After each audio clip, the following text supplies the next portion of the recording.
Hi everyone, welcome to an interesting event, I hope, on our people and how we have worked, cared for, grown with and thrived with our own staff throughout the last year. I'm really proud to be part of this new digital experience. It'll be something new for all of us. I've got my team with me to help me, and I'll introduce them in a second. If you hear a disembodied voice in the background, that's David Brewer, our facilitator for the day, who will be supporting us with questions and running the session and keeping us all to time and making sure that we don't do something silly, which I'm sure at some point we will. So I'm joined today, I'm Duncan Forbes, I'm the Chief People Officer of the Eastern North Herts Trust. I'm joined today by members of my leadership team. I'll have with me Tom Pounds, who's my Deputy Chief People Officer, Jane French, who's my Associate Director of Workforce Transformation, Emma Martin, who is my Associate Director of People Operations, and Steve Andrews, who's my Associate Director of Leadership. And between us, we're going to take you through a bit of a journey of our last year.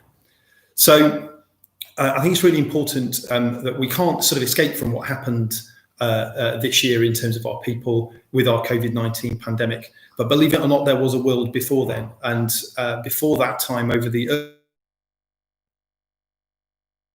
first was building a people strategy that we could all be proud of. So that people strategy was drawn up from our own people and faithfully represents the things that they felt they needed to be truly enabled as participants in the healthcare of our community in Eastern North Hertfordshire. The second bit was enabling or creating a team that would deliver that. And I'm going to go into a little bit more detail about that later, but it's a significant activity to bring together the various different strands of the function, OD function, and education and development functions into one people team. And our focus is very much about how we can create a working environment for this large and complex trust. So we employ 6,336 people. That's a significant employment base in this area. Of that 6,336 people, 77% of them are female, and 31% are from Black, Asian, minority ethnic backgrounds, something that's really important in this current environment. We have worked very hard with that group of people to do something really simple, which is to make sure that those people feel as though this is a place to come to work and enable and grow, and to enable them to stay here and deliver healthcare. And that sounds very simple, but it is the essence of what we're here to do. And over the last year, we reduced some of the important sickness in this area from to 3.6%, a figure we're really proud of. We grew our staff base by 215 heads, which doesn't sound a lot, but that involved recruiting 1,199 new people into the organisation and helping our staff grow within themselves enabled us to reduce our vacancy rate to 6.3%, again, a figure that we're really proud of, from 7.6% the year before. All of these are really good achievements, but were completely changed by what happened in March. The COVID pandemic came along and invited us to think really carefully about what we needed to do for our people to enable them to come here and work and stay here. So our challenges were multifactorial, and I'm going to hand over now to Tom, who's going to talk a little bit about how we faced into some of those challenges. Oh, I'm being stopped. This is Paul, by the way, just in case anybody. This is interesting, isn't it? Right now, I'm going to hand over to Tom, who's going to pick up on some of the challenges from our workforce perspective.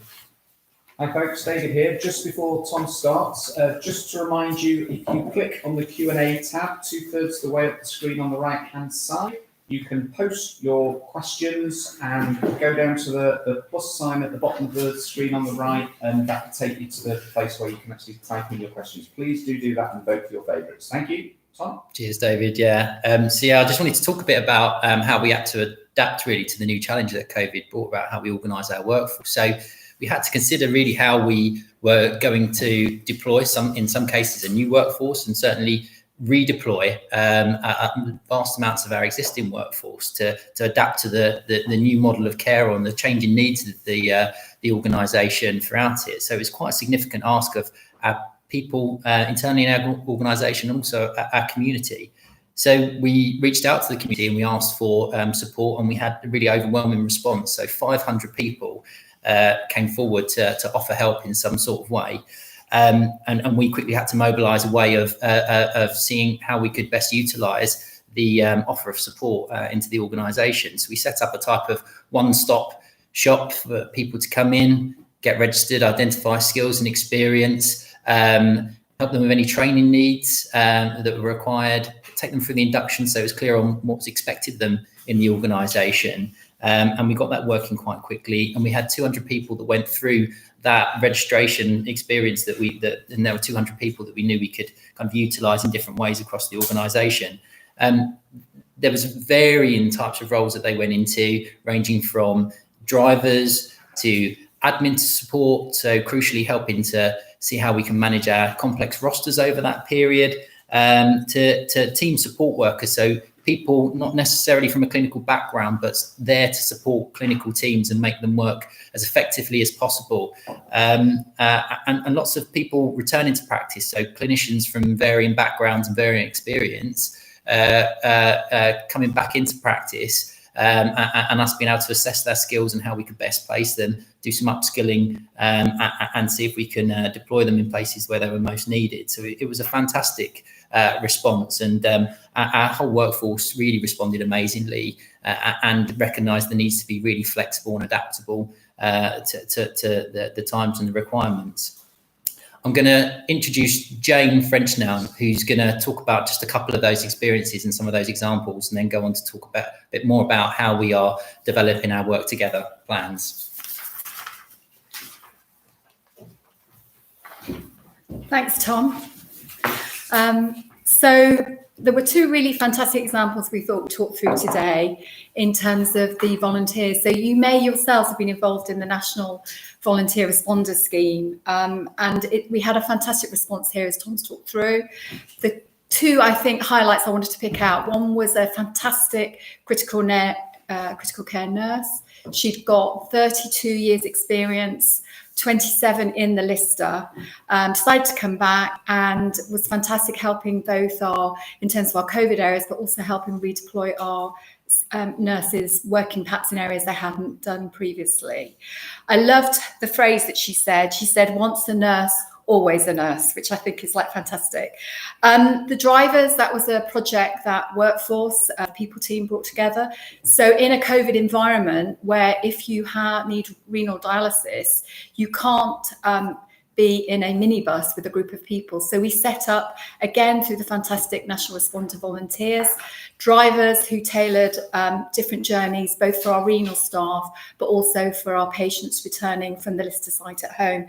And some of the comments we got, Robert said, was a patient mentioned, he picked me up, he'd take me through. It had a great impact on my family at home because it meant she could have a regular slot. That helped her get home earlier than previously, which meant her carer could go home on time as well. Annie, who works in renal, said that the driver was fantastic 3 times a week. The renal driver, again a volunteer, was very polite and very patient. And our nursing teams in our discharge lounge and our renal areas have been really appreciative, as have the volunteers themselves. One of them said to me yesterday, it's just lovely to be able to do a small part contributing to kind of this present environment. So those were just a couple of examples. We're now going to talk through about the other area, which is the how we need to establish for the future new ways of care. And some of that we're already doing, and some of that will obviously progress as we go through the next couple of years. One of the key things was understanding what is the demand that we have for patients in our area. We know that there will be a 5.7 increase in patients into acute hospitals by 2023. So not only are our numbers changing in profile, but they're also changing in numbers. And I know a number of you will be aware of, we've got lots of property developments going up in Buntingford, etc., which again is creating increased demand. So we need to look at how we do different roles and how that works through. So there's kind of 4 key areas that we've worked on. One is very much about how we integrate with the community. So if we look at the new approach around ICP, ICS, we're looking to see how we can work much more seamlessly across boundaries. So our respiratory nurses for the COVID period have been working with our patients who've gone home to ensure that they have the right kind of nursing support post that within the community, which has been fantastic. Other kind of integration that we've done is with our pharmacies. So we have a program going with Hoddesdon Primary Care, the GP practice, where we have pharmacists who rotate across from our hospital through to the GP practice. That gives benefits both for the careers for those people, but also if I'm a patient in Hoddesdon and then I'm needing to come in for acute care, I've got that pharmacy skill set coming across and linking through. So those are just a couple of the examples. Other things that we really need to build further on, perhaps we've not been as strong as we could, is for new roles such as our advanced clinical practitioners and our physician associates. We do have a number of those roles here, but we need to be stronger. We have strong plans to deliver that for the future. So our ACPs, advanced clinical practitioners, could be a pharmacist, could be a paramedic, could be a nurse. They come in, they take a master's university program, go through competency training, and then their final work will be a broad scope, areas such as emergency department. We have ACPs within our cancer area, but that is an area that we're all very keen to build further on. Another area very key for workforce change is around inclusion. Only by really working with both patient groups and our groups of staff will we understand how we can improve both roles for our people, as we've talked through with the pharmacy roles, but also roles that actually work best with the community. And then finally, very briefly, because I'm running out of time, digital. We've got some fantastic examples both now and for the future in terms of the work that we're doing. So I don't want to make everybody laugh, but we have some fantastic surgeons who deal with computer technology. It's not really a laughing matter, but clearly some fantastic clinical services have been provided in a very new way, and that requires that multidisciplinary team to be working very differently. We also have virtual orthopaedic assessments now. So where previously you'd have come into the emergency department and you may have needed to see an orthopaedic surgeon, what will happen now is that there's a virtual clinic for that surgeon to assess what might be appropriate and how we can make sure that you're aftercare. That prevents pain. It improves the quality of service to our patients. So that's the kind of some of the flavour of areas that we're working on to change roles that are better for our people, but also very better in terms of delivering for our patients. I'm going to hand over to Emma now.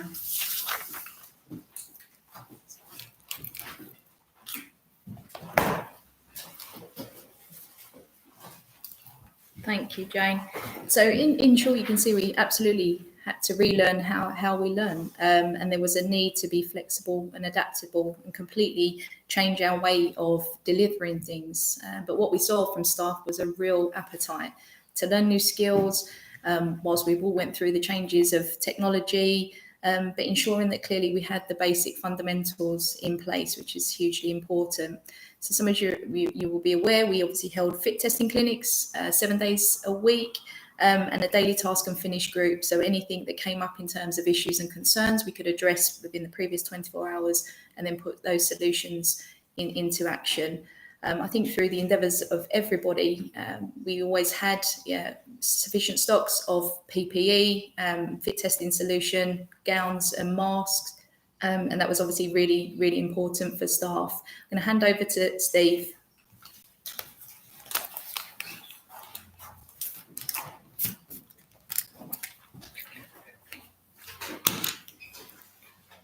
Thank you, Emma. Before COVID hit, we already had quite a comprehensive leadership, management, coaching and development pathway in place. It was a pathway aimed at those people within the organisation who aspired to new roles and responsibilities, all the way to senior people who needed some particular fine-tuning of some of their leadership skills. But it was built on a set of principles, and the set of principles were that these programmes would be short. We would use experiential learning, so people had significant experiences in the organisation. We wanted to tap into those for their learning. We would take a coaching approach We would use learning sets, and it would be based around compassionate, collective and inclusive leadership. But the fundamental difference to this particular program that we've been running for the last few years was that we had a really comprehensive faculty, a faculty made up from across the whole organisation. It had people from our education team, people from our quality partnership team, from our project management group, our human factors team and our patient safety team. And it was this faculty which then delivered some outstanding leadership development. We were also connected in through our networks to the ICP and the development of programmes through that group. And nationally, we ran events through the RCN, the General Management Trainee Scheme, the Leadership Academy, and apprentices through the University of Hertfordshire. I'm incredibly proud that our first Master's apprentice will be completing his programme very, very shortly. Our dashboard for the year showed an increase in number of people attending our programmes, and our satisfaction evaluation always scored above our target of 80%. We completed an impact evaluation in January, and hopefully as things now return to some sort of stability, we'll be able to fine-tune that impact evaluation and offer more evidence of the impact the work is having. But it was these principles that we built this training programme on that I think put us in a good position to cope with coronavirus, and I'll say something more about that a little later on. Next slide, please. Also, before coronavirus hit, we were working on our talent management programme.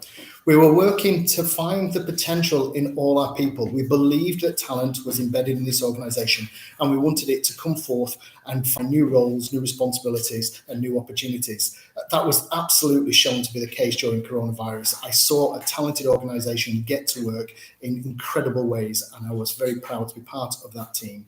But now as we move forward, that group of people deserve an opportunity to have that talent opportunised. We need to find ways to develop more the potential of our people. Some of this will be through some training, but it might be through some other opportunities, secondments. And that's not just within East and North Herts, but maybe to other places as well, and maybe even to non-healthcare environments. It might be about taking some experiments and risks and putting people in places which you wouldn't have thought of originally and seeing the capability and potential of these people.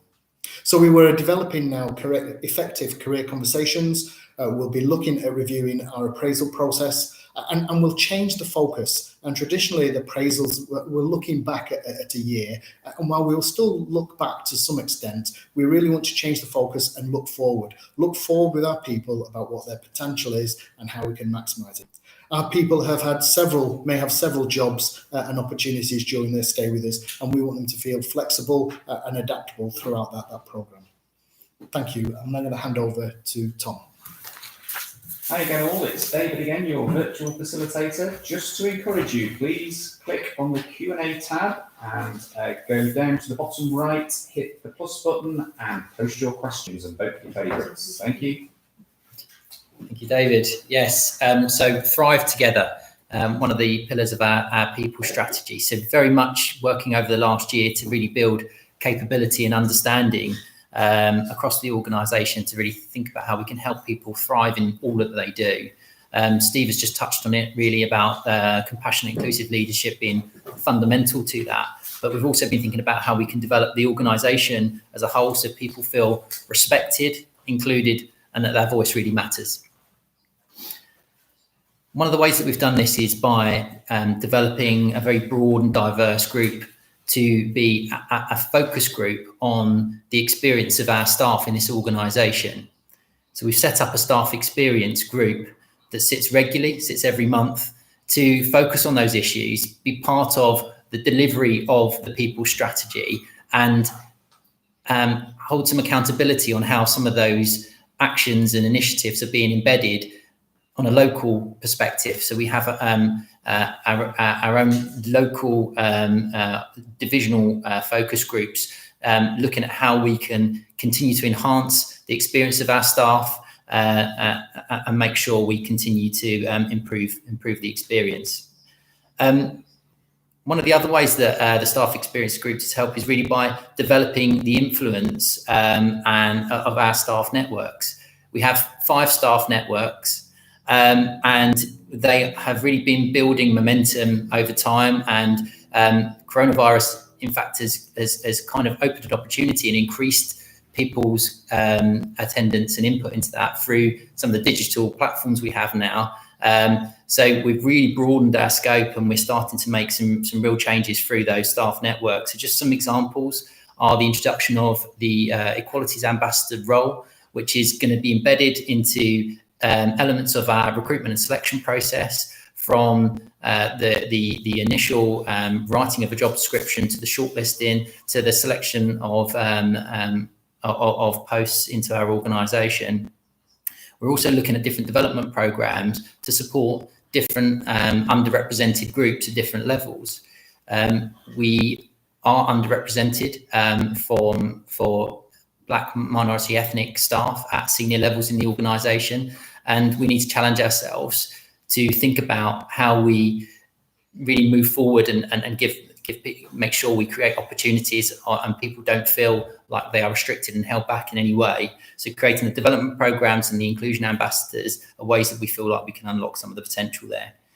We use our networks to also think about how we celebrate diversity in our organisation. We've had events throughout the year, and just some that I'd like to talk about. Our Pride event held in June, where we raised the Pride flag, and we encouraged people to participate in the virtual Pride event that was happening across the NHS.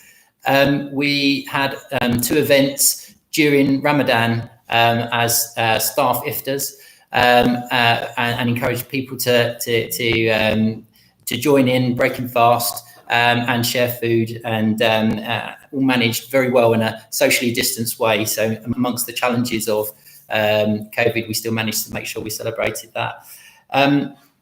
We also took time to celebrate our international workforce. We put up a display about Windrush on Windrush Day, and we celebrated our workforce from all across the globe that have helped to come support our NHS and be the force that we are.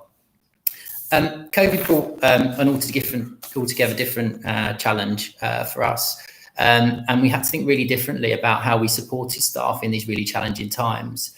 In particular, thinking about how we supported our most vulnerable staff. That meant being really flexible and adaptable to people's individual needs. So in some cases, that meant how do we accommodate people being able to work from home, certainly those that had to work from home because they were shielding, and what support we gave those people throughout that period. People that are in work, we had to think about a regular risk assessment process to make sure that we were creating a safe environment, both from a physical space environment, and that we'd considered each person's individual needs and requirements, and any adjustments that they needed in their work environment to make it as safe as possible for them. We made sure that communication was really key, and that any new updates that were coming through were fed into our staff. We set up regular online question and answer sessions that people could log into. We shared information, any updates that we had, specifically things around risk assessments, vulnerable staff and shielding, and people were able to ask any questions they had. And we made sure that we then kept up to date, frequently asked questions and information that could be shared amongst our staff.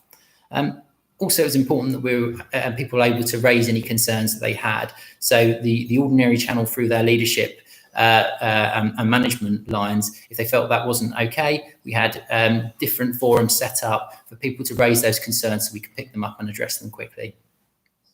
Finally, I'm just going to pass over to Steve, who's going to talk about how we care together as an organisation.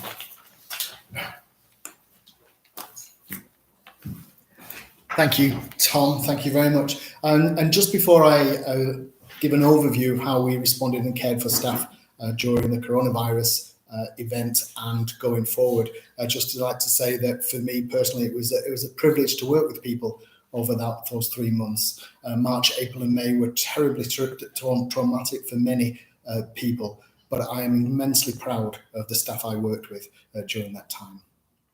So as the organisation had put in place the faculty I talked about earlier, it was that faculty approach that we took right back in February. Groups of people from different roles, different teams, and different parts of our organisation came together by a natural desire to collaborate and do the best for our people. Diaries were scrapped, and we replaced most of the work that we had in our diaries to how do we look after our teams and our people during this programme, during this event. So we created the How Are You Doing team and the How Are You Doing approach.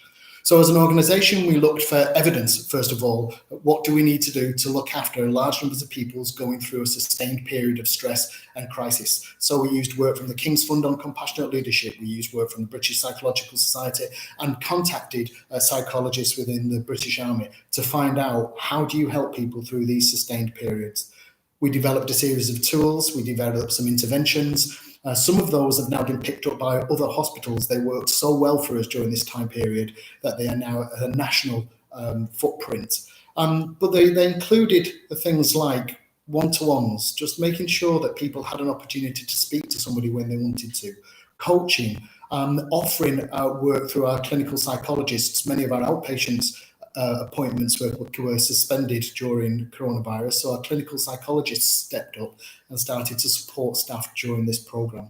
So did our quality coaches, so did our project leads. So many people stepped up to become part of this faculty. They had their normal jobs to do, but collectively we offered something to the organisation. And importantly, more times than not, it was simply the opportunity for people to have the conversation was some of the most important interventions we made. I've also got to pay tribute to some of the volunteers. As you can see on the slide, we had volunteers come in to do very, very, very important work, such as painting. We had people painting and putting down new carpet, so we created great areas for our staff to rest. But also people offered their other skill sets. We had coaches who offered their time to people within the organisation. So thank you to all those volunteers. In our support of our staff during coronavirus, we were visible, responsive, we listened to what staff were telling us, and we acted. And it is in support of our normal health and wellbeing programme that the How Are You Doing team were based. And now it's time to move a lot of that stuff back towards health and wellbeing, but much of it we're going to take forward. Much of the response, much of the interaction, and much of the network that was created during that particular time will be part of our growing concern for our staff and how we look after them. A new employment assist program will be launched. We will focus on compassionate leadership throughout. I still want to say, again, thank you to every single person that I had contact with during those 3 months. The staff of the organisation performed magnificently. Thank you all very much. Duncan. It's beautifully rehearsed. Okay. I think it's important to note the significant amount of work that went on across the whole organisation over the course of the last year, not just the last 3 months. It's very easy to focus just on COVID, but the entire organisation has moved over the last year. We are increasingly now faced with an environment in which the people agenda becomes not just a supporting agenda, but something that's critical to the way that we get things done. The rest of 2020 and 2021 has to be about capitalising on some of the things that we learnt and some of the things that we developed in the pandemic period, but also prior to that. I think right at the very beginning of this presentation, I talked about the people strategy, but it flashed past on the screen because we had a bit of a problem with the slide. So, Paul, are you all right to take us back to the people strategy slide for a second? So I think it's really important for you to understand what we're trying to achieve, which is very much about making sure that we put all 6,336 of our people in a position where they can develop, where they can bring the best of themselves to work, where they do feel that the environment is flexible, but also psychologically safe. Are we there yet? Absolutely not. There's a huge distance to cover. I think we found throughout this period, particularly if you bear in mind some of the challenges that COVID has brought to our society, the issues around Black Lives Matter, and some of the issues around deprivation in society that bring to light what our challenges for the next year will be. How do we enable people to feel truly enabled at work and capitalise on their opportunities? The function that I am putting together is all about delivering that strategy, making sure that in our work together, that we enable people, that where we grow everyone, regardless of who they are and what their background is, and enable people to live their aspirations, that we enable people to thrive at work, to get something from work that's important to them, and that they feel enabled to care for our patients and for each other. I think if we found anything through this last year, it's the need to care for each other, and that issues like compassion and care are not secondary issues. They're primary issues that are really, really important to our health and well-being in the future. The function I'm putting together, if we're able to flip onto the 3-part slide. Sorry, we've danced around a little bit because we wanted to show the people strategy side. The organisation I'm trying to put together is trying to bring together 3 different bits. People partnering, which is all about understanding what our people need from their organisation and what the organisation needs from people. People operations, which is all about giving our people what they need, the basics of making sure that things just work, that people get paid on time, that issues when they're raised are dealt with properly, that we have enough people working alongside our existing people, and people capability, which is all about enabling our people to have the skills they want for their aspirations, but also for our patients. That's a really important agenda for us. It's not easy. There's still a distance to travel. We are not in any way, shape or form in a bad place on this, but we could be in a much better place. And that's what this year is all about, putting together the brilliant basics that will enable us to move forwards and making sure that our staff feel as though the experience they have at work is an experience that works for them. And ultimately, we as an organisation need to make sure that we maximise the potential of every single one of those 6,336 people, because they're there and they're important. And most of the people who come to work in this trust don't come here just because it's a job. They come here because they care very, very deeply about what they do, and they care about the NHS. So probably a few thank yous. Firstly, I want to thank the team in here. Doing these things to his screen is a strangely disembodied experience. None of us have really got a lot of experience of it. So I want to thank these guys because they pulled together this presentation as a result of hundreds and hundreds of man hours of work that went into this. So that leads me to my second thank you, which is to my people team, who are coming together under very strange circumstances and are dedicated every single day to trying to do the best they can for people that you as a community pay for. And of course, those of you who are watching this that work for this trust, for you. Thank you to the board who have wholeheartedly supported the people agenda and particularly through the COVID pandemic have made sure that we had all the things we needed to try and move forward. And I guess the final thank yous to our community, to all of those people who stepped forward to help us, the volunteers, the organisations, local restaurants who came and brought food. It was an extraordinary and humbling experience and one I will never, ever forget. Thank you very much. And thank you for all of you. And I hope that the rest of this year works really well. Are we going on to questions now, Mr. Brewer? We are, Duncan, yes. Good. The panel will be delighted to hear that the questions are flying in this afternoon. Excellent. So if you're all sitting comfortably. So what I should say is, rather than just swapping around all the time, I will, if I have to hand questions, you might get a disembodied voice from behind the screen, and I will just look at the screen and smile and nod in appropriate places. Sounds good. Okay. Okay. Right. I'm going to start off with the second most popular question on our list this afternoon, which is really, really important, I think, actually, and a good place to start. How is staff morale now, Duncan?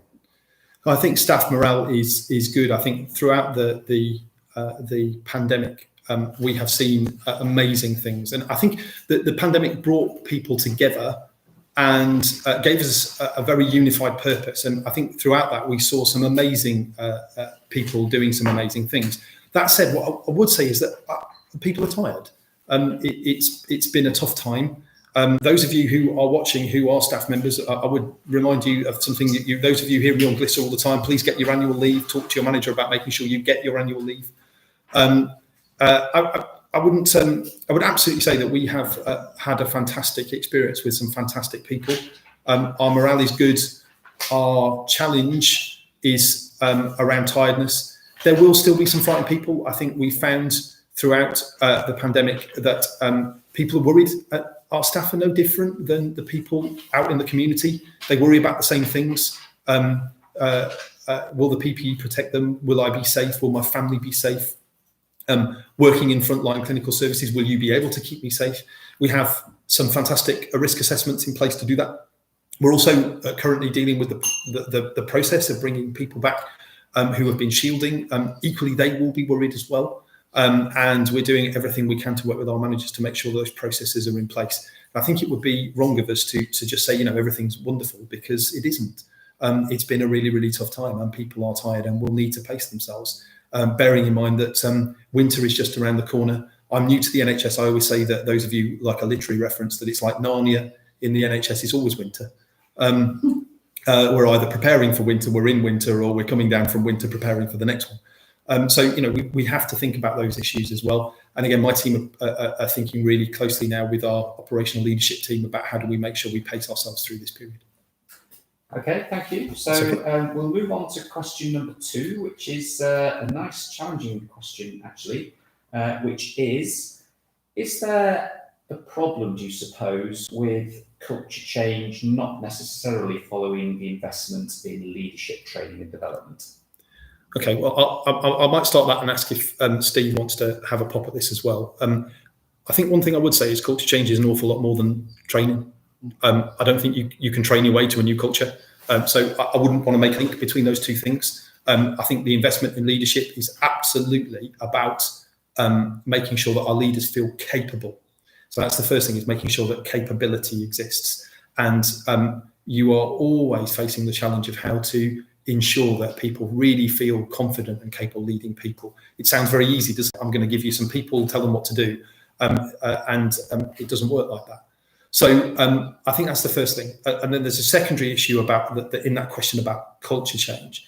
And, culture change is so much more than just training. It's about how the elements come together of how we behave, how we've been taught to behave, how our system works, how our leadership works, what we say and when we say it to who.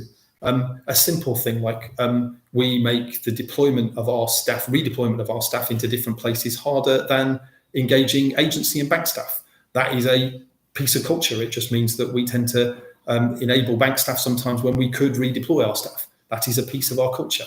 And that's not going to come from leadership training. That's going to come from a different planning and deployment approach. So it's about how all of these different things come together. So I don't necessarily accept that the culture change follows leadership development. Steve, anything you want to add to that? So the only thing to add on that is that I would agree, you could have the greatest training program in the world, but would not shift culture without some investment, some actions, behaviours. But I'd also like to offer that the organisation isn't a single culture, that there are numerous cultures. And if I spend my day going around different departments, different wards, etc., I can pass through numerous cultures. So there are... Okay, Steve, apparently you can't be heard, so my plan to have you all sat there not swapping around hasn't worked. Do you want to pop round and just... Numerous cultures with Duncan. Do you want to... All right, so what Steve was just saying was that there's more than one culture in this trust. And different teams operate in different cultures, and you have to take individual approaches. So there's a cultural approach at a trust level, and then there's individual trusts within cultures, within wards, within areas that all need to be looked at as well.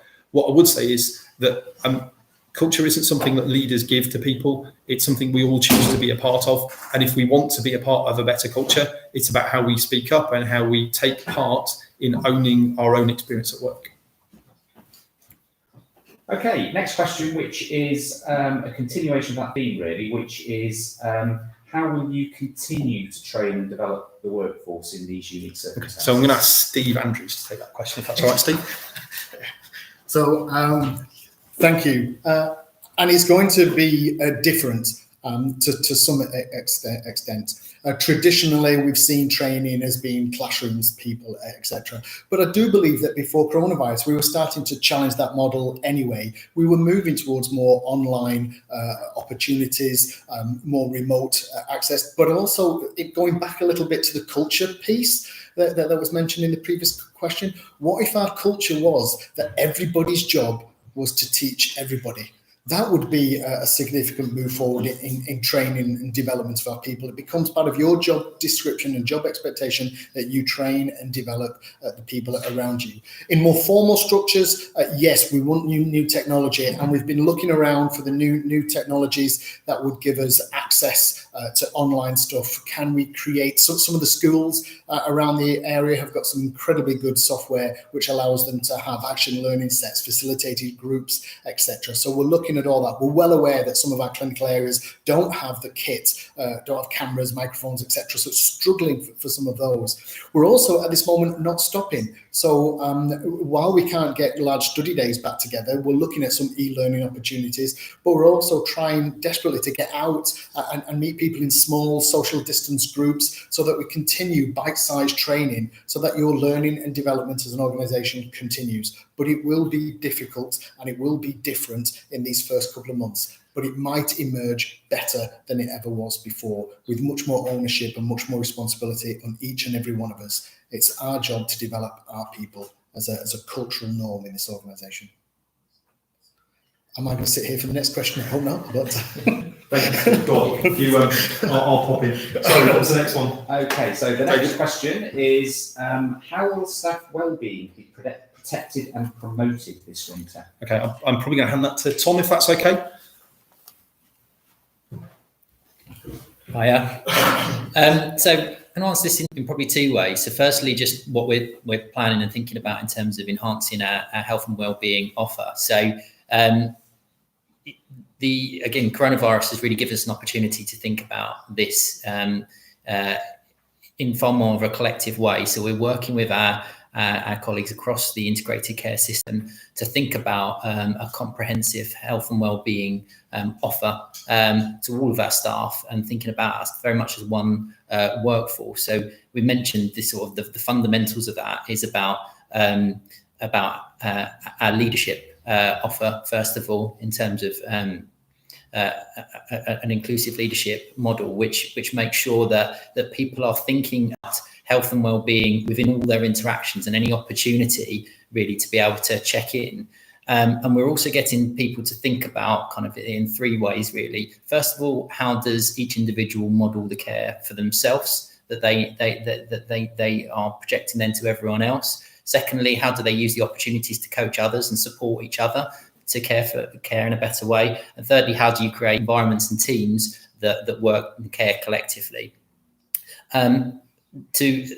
We've realised that there needs to be different levels of support in terms of health well-being, depending on the intensity and the requirement of that's required. So we've got a very well developed occupational health and well-being service that works with many organisations across the integrated care system.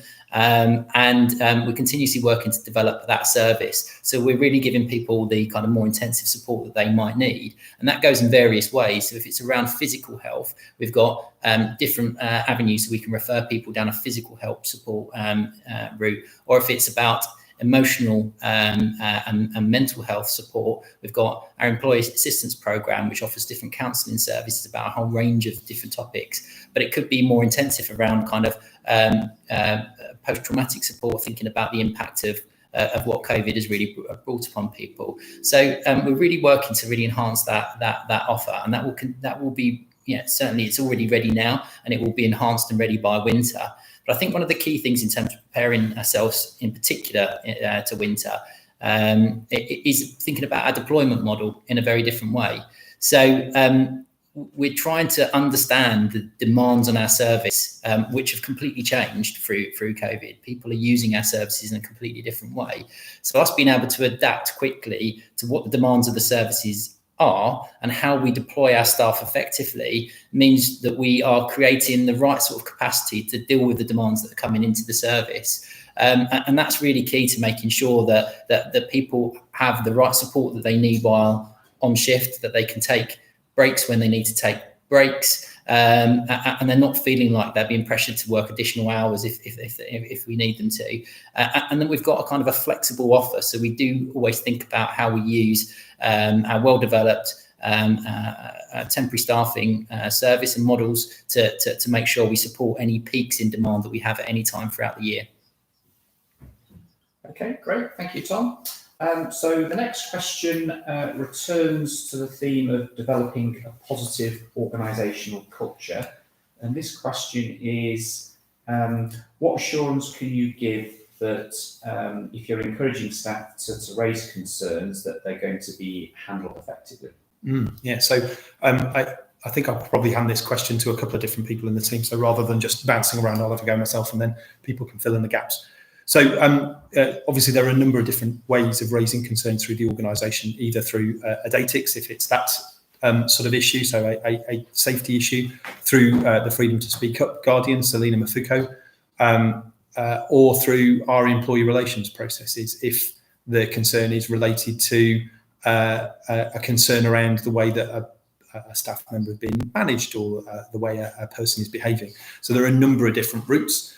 There are lots of policies in the trust already to set those up. I guess one of the things here, David, is there may very well be a very specific reason why somebody's asking that question, and if they want to get in contact with me and ask directly how their concern could be handled or is being handled, or how they would like it handled, I'd probably want to take that with them directly. There's a lot of publicly available information on our policies. The team are here to help and support. With that, Selina, my Freedom to Speak Up Guardian, has direct access to me and to Nick as the Chief Executive to see through issues if people have got concerns. But I guess when I hear these sorts of questions, I'm always concerned that what I do is give a general answer when actually somebody's looking for something very specific.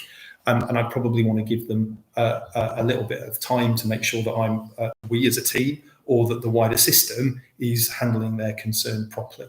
But my assurance to everyone is that my responsibility is to make sure that people have the opportunity and the route to have their either, whether it's a grievance or concern, handled effectively. And if they don't think it's being handled effectively, they can either come to me or go to Nick. Thank you. While you're there, Duncan, I think this one might be for you. I was just okay. How aligned are the board and executive to ensuring that people are at the centre of our delivery, not just finances? Well, it's very trite of me to say very, but they are. I think as an organisation, we spend a significant amount of our money on people. It's a major part of our expenditure. And a huge part of our delivery method. A vast majority of the way we deliver healthcare in the world is a person dealing with another person. I sat there with my team, as Nick said, I want the best support available in the UK to my staff during this pandemic. And I think that is a really great example of the sort of leadership that we have received through this. The board talk regularly about people. We have a sub-board that dedicates a significant amount of its time to people issues. And we have a people strategy that has the backing of every single person on that board. So I and importantly, there's a whole series of conversations we're having soon in board development about how we take forward some of the issues that have been raised by the COVID pandemic around people, particularly the issue around underrepresented groups and the Black Lives Matter issue. So there's a lot of conversation about that. There's a lot of alignment about the fact that we need to make sure that our staff feel enabled and supported. I'm privileged to work with a group of executives who are very humane people, who focus an enormous amount of their time on making sure that we deliver what we can for our staff, but also for our community, because let's not forget that this isn't just about staff. This is about all of the people out there in East and North Hertfordshire who look to our services and need our services for their well-being. Thank you. Okay. I'll move on to volunteers, if I may. There's been a couple of posts about volunteer issues. So the theme really is how does the Trust propose to re-engage volunteers to support the workforce moving forward? So there's a number of different ways. I'm looking at Jane, but I think probably the first thing to say is volunteers aren't a new thing. We've used volunteers as a trust for a long time. Sorry, say again, Jane. We used to have 750. So we regularly have 750. I'm sorry, I'm getting information fed to me from the side. 750 volunteers in the trust anyway. So I think what we talked about here is all of those people in the community who step forward to help us in the very specific challenges we had of redeploying or deploying people to support the pandemic. But volunteers are a consistent part of what we do, and we're very privileged to have some fantastic volunteer groups. The Butterfly group that also participate in what we do here. I think volunteers form a really important part of how we deliver care, and we will continue to deliver care.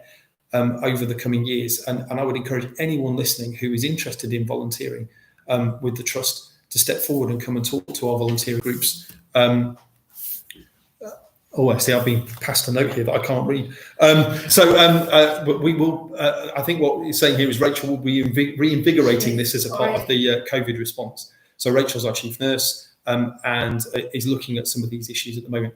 I'd go back to the point, volunteers form a critical part of the way that we deliver care. They have done in the past and they will do in the future. Okay, fantastic. Next most popular question, very simple one, and a very specific one, but we ought to ask it. How is the vacancy level at the moment? So the figure I gave a little bit earlier was the one that was most up to date, which was 6.3%, reduced from 7.6% last year. And that's the overall level. Clearly, there will be areas that are higher than that. There will be areas that are lower than that. What we can't forget is that how that feels on the ground will be shifted around by the way that we configure our beds, but also by people who might be sick or isolating at the moment. So as of this morning, we have 143 people isolating as a result of COVID concerns. So, all of those issues come together. Vacancy is really important. It's really important because if we have a high vacancy level, our temporary staffing approach can't be made to flex to fit the gap, and people then have to work harder essentially to fill the gap, or our services become threatened. We're very proud that our vacancy level is relatively low compared to many trusts. But that doesn't mean that there isn't still more work to do. And again, what I would say to anyone out there is, if you know of really great healthcare professionals who want to come and work in this trust, you should talk to them about it. I think, again, I'll come back to the point, this isn't just about us, this is about our community. The more healthcare professionals we have, the more people we have supporting those healthcare professionals in this trust, the better our services are delivered. Okay, so next question is around training budgets and resources, and a little bit of a challenge here that there's a perception that resources are deployed to just a few individuals and perhaps not spread across the wider workforce. Do you have a comment on that? I think in the past that's been true. I think that there's been some challenges around making sure that we really understand our funding streams and how those funding streams are allocated. I don't think that that's because nasty people run around in the background only giving money out to the few. I think it's a really, really difficult issue, which will be to do with people's confidence in stepping forward for training, people's confidence that training is relevant, and the fact that strategically we've tended to act a bit. Well, we've tended to act a bit more tactically in the way that we've dealt with our budgets. One of the focuses for me, I've set up a new education board, which we had the first meeting of a couple of weeks ago, looking at some of the issues of how we allocate funding to training and make sure that people feel as though we have a fair and equal access to opportunities. And I think you'll see in the people strategy, there's a whole section there about making sure that opportunities are accessible to all. And a lot of the training that we've done has focused a bit narrowly on competence. And there are a whole set of issues around confidence and how we build broader skills for people to enable them to be better healthcare professionals. So as I say, I accept the challenge. I think it's a really good challenge. And regardless of whether I believe finances are allocated fairly, if somebody doesn't, then that's a person who doesn't, and we need to help them. So the next year for me, but we'll go back to that idea I talked about earlier about brilliant basics, is about making sure that there really is a high level of transparency in how courses are accessed, how people can access them, what people really need. And then there's a whole other piece about working with managers to make sure that we really understand what the need actually is. It's very easy to have a set of training programs that just tick a box. And I think I said earlier, just training your way out of a problem is not the way out of a problem. I think there's an enormous need for our management population to be better at understanding the real development needs of their individuals, so we can actually build the sort of programs that people really need. Having a great big list of programs and people going, well, that's not really what I need, means they won't access courses, and some people will. So inevitably, you're going to have a distribution of training that doesn't feel fair. So making sure that our curriculum really does appeal to everyone's needs is also important. As I say, it's a multifactorial issue. I don't for one second believe that there's a small cloak and dagger group of people in the trust that are going, well, I like him, so I'm going to make him go on training courses. I think we have to start on the basis that people are trying to do the very best job they can, and we need to help them do an even better job. Okay, thank you. So our questions are certainly keeping you honest this afternoon, and no exception for this next one. What is your advice to managers who believe their departments function better if they recruit people who look and think like themselves? Good question. So that's a fantastic question. What do we do with people who think? Well, I think if everybody, as you've already seen, I think if everybody looked and thought like one person, I think we'd have a lot of problems. So I think there's always a danger, isn't there? That's a question with a hook on the end. The most important thing that I could bring to this conversation is this: that there is a phenomenally powerful evidence base to show that the more diversity, the better the outcome. And bearing in mind that the vast majority of people who access our services are from diverse backgrounds, they are different people. What we do by sort of focusing only on, let's say, if we're thinking about this from a race point of view, if I'm a white manager, I only recruit people who are white and male, then the danger is, and the evidence base shows, that anybody who's not white and male won't get as good healthcare. So increasing our diversity enables us to serve our community far more effectively. So what I would say to those managers is you need to change, and you need to change quickly.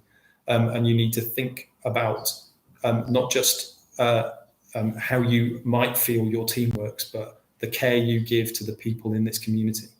But what I would also say is that, again, I have a real problem, David, and one of my real problems is that starting off with the principle that people are bad, and that people set out every morning and they put their evil pants on and say, I'm going to do evil things today and only do bad stuff. I'm a people director, which means that I'm a people person, and I think the best of people. And I think that what we're talking about here is about how we educate people, what the evidence base tells us, and what really effective delivery looks like. And I think you've heard from Steve, and you'll have heard from the rest of my team, that our focus over the next year is about broadening people's perspectives about what's possible in this trust. I really want to move beyond a simple or simplistic view of the world that says there are only good and bad people. I like to think every morning, and I'm sure many people on this Glisser think that they're good people. And I'm undoubtedly today and in days of past, I will have done things that other people will have thought, well, that's not very good. So I think life is a bit more complex than that, and we have to help and educate people. That's a great move into the next question, which is how do colleagues get involved with staff experience groups? Do you want to pick that one up, Tom?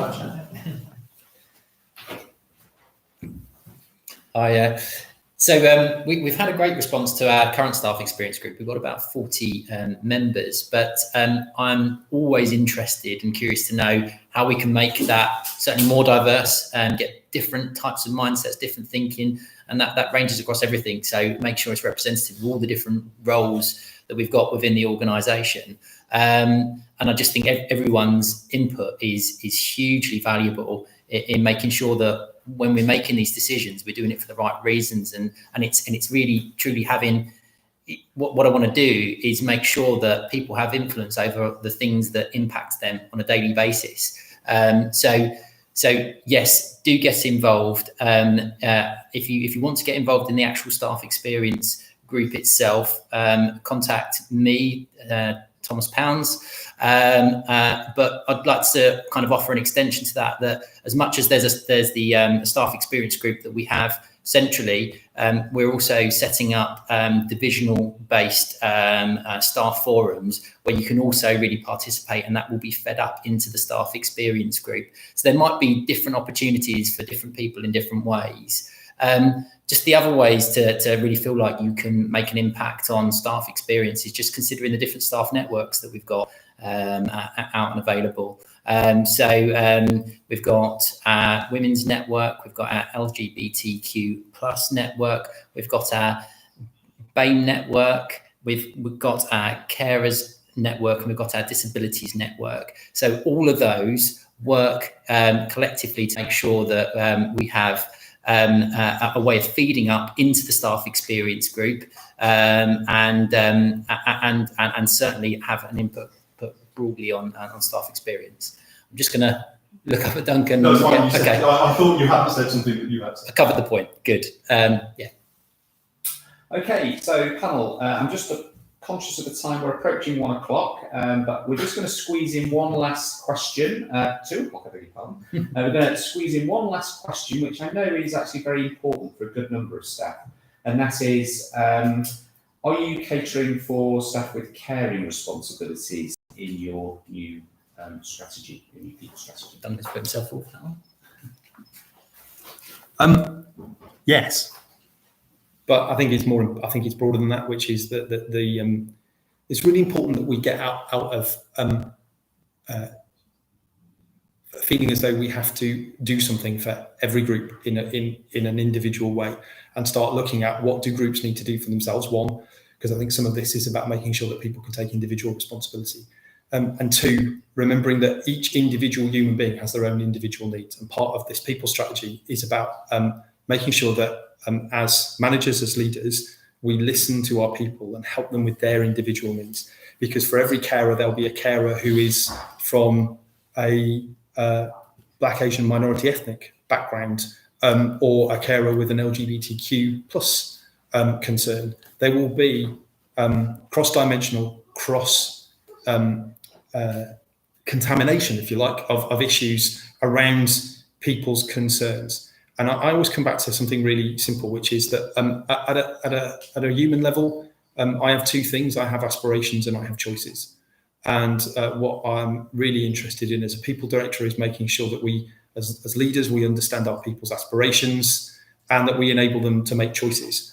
I think the hugely important thing here is this.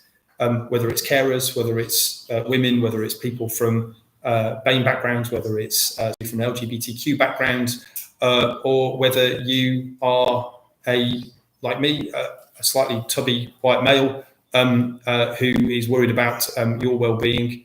Regardless, I want to make sure that we create a trust in which everybody feels as though what they have to say is important and the way that they deliver healthcare is important. That's not to say that the people strategy isn't there to support people from different backgrounds. It's not. It is. Sorry. It's about making sure that every single person feels as though they have a voice. So yes, it's there to support carers, but you might not necessarily see a load of specific lines about how we're going to do stuff for each group. The more important thing is, are we building an environment in which people can be flexible, in which people's concerns and needs are met and understood? Are we creating an environment where people feel psychologically safe to deliver care, regardless of where they are and what their conditions, background, social interactions are? I want to do that for everyone. Great, fantastic. We've just literally got 2 questions left. One of them is around trading, which I think we've covered, but someone's posted a real cracker here to finish on. So here we go. I'm just going to post this one to you because I think it's a great You ready? way to finish. What's the one most important thing I can do as a manager for my people? Oh, great. So I'm going to say 2 because Steve will want me to say listen and be curious. I think the root of all leadership is curiosity, and really fundamentally taking a moment, however many moments you can, to listen and understand your staff, be compassionate and care. I see behaviours on a daily basis that if that person went home and did that at home, it would lead them being kicked out of that home by their loved one. I think the most important measure you could ever allocate is, would I do this with my partner, my wife, my kids? No, you probably wouldn't, so don't do it. Listen, be curious, understand, care. I think if you can do those things and you can do those things more regularly than other people, you give yourself an advantage. And as a trust, if we did more of those things, a lot of the issues that have come up today, a lot of the questions that have come up today wouldn't have come up. They just wouldn't have come up. So that would be my point. Is anybody, yeah, no? Definitely. I'm just making sure that no one's, yeah, right, okay, good. We're going with that. Well, listen, that's been fascinating, really, really fascinating. I hope you got something from it. I'm sure some of you will have questions that you haven't managed to get answered. Please do. If you can reach out and contact me, I'm more than welcome for you to do that. Feedback, have we got a feedback loop? Do these guys get the opportunity to leave feedback? communications.enh-tr@nhs.net. I'm not going to remember that. I think we're going to post that out. But listen, thank you very much. I hope it was a worthwhile experience for you. I know it was for me and my team. And thank you very much for listening and taking part. Thank you.